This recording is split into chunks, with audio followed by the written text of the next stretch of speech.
Welcome back to my channel friends. आज की video में हम बात करने वाले हैं कि अगर आपके पास यूट्यूब वीडियोस में कुछ इस तरह की प्रॉब्लम आ चुकी है, the uploader has not made this video available in your country, तो आप इस प्रॉब्लम को किस तरह से सॉल्व कर सकते हैं। इसको सॉल्व करने के लिए आपको एक ही सिंगल सा स्टेप करना पड़ेगा और आपका ये मसला आसानी से हल हो जाएगा। लेकिन उससे पहले आपको ये जानना पड़ेगा कि ये प्रॉब्लम आपके पास क्यों आ रही है। तो सबसे पहले हम ये जान लेते हैं कि इस प्रॉब्लम के आने की वजह क्या हो सकती है। तो इसके आने की वजह यह हो सकती है कि जो भी अपलोड करने वाला शख्स है वो इस वीडियो को अपलोड करने के बाद किसी एक ख़ास कंट्री के लिए इसको अनअवेलेबल कर देता है।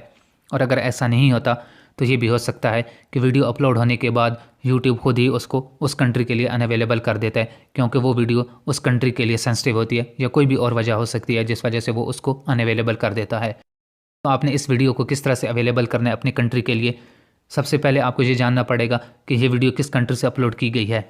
तो उस वीडियो का कंट्री मालूम करने के लिए आपने उस चैनल को विज़िट करना है या आपने उसका थंबनेल या उसके टाइटल डिस्क्रिप्शन को रीड करना है, तो आपको अंदाज़ा हो जाएगा कि ये कौन से कंट्री से इस वीडियो को अपलोड किया गया है। तो वो मालूम करने के बाद आपने किस तरह से इसको फिक्स करना है।